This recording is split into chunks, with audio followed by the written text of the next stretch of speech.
போடிநாயக்கனூர் சட்டமன்ற தொகுதியில் 2026 சட்டமன்ற தேர்தலில் ஒவ்வொரு கட்சியிலும் அந்தந்த தொகுதி மக்களிடையே எதிர்பார்க்கப்படும் சட்டமன்ற வேட்பாளர்கள் யார், அவர்களின் பின்னணி என்ன என்பதை விவரிக்கிறது இந்த செய்தி தொகுப்பு. திமுக சார்பில் முன்னாள் சட்டமன்ற உறுப்பினர் எஸ். லட்சுமணன் போட்டியிட வாய்ப்பு என கூறப்படுகிறது. இவர் தற்போது மேற்கு ஒன்றிய செயலாளராக உள்ளார். அடுத்ததாக போடி நகர செயலாளர் புருஷோத்தமன், நகர துணை செயலாளர் எஸ். வெங்கடேஷ்குமார் ஆகியோரும் இம்முறை தேர்தல் களத்தில் காண வாய்ப்பு உள்ளதாக அவர்களது ஆதரவாளர்கள் தெரிவிக்கின்றனர்.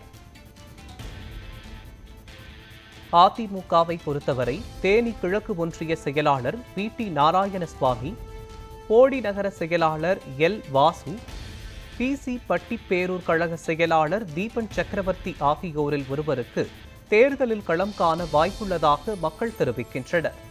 தேனி மாவட்ட தகவல் தொழில்நுட்ப அணியின் துணை ஒருங்கிணைப்பாளர் மகேஸ்வரனுக்கும் வாய்ப்புள்ளதாக அவரது ஆதரவாளர்கள் தெரிவிக்கின்றனர். பாஜக சார்பில் முன்னாள் மாவட்ட தலைவர் பி.சி. பாண்டியனுக்கு தேர்தலில் களமிறங்க வாய்ப்பு கிடைக்கும் என கூறப்படுகிறது.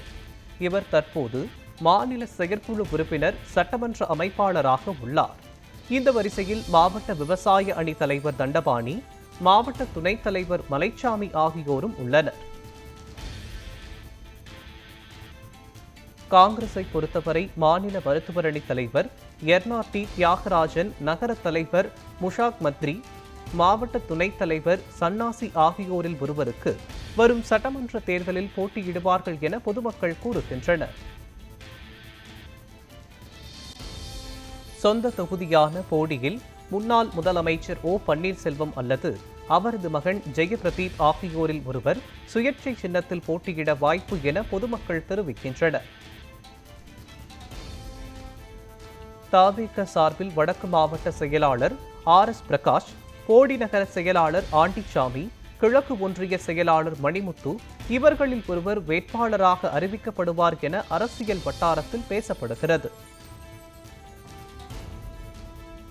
நாம் தமிழர் கட்சியை பொறுத்தவரை கலை பண்பாட்டு பாசறை வழக்கறிஞர், ஓய்வு பெற்ற கல்லூரி பேராசிரியர் கலை அரசு வேட்பாளராக அறிவிக்கப்பட்டுள்ளார். இவர் நிச்சயம் களம் காண்பார் என்பது குறிப்பிடத்தக்கது.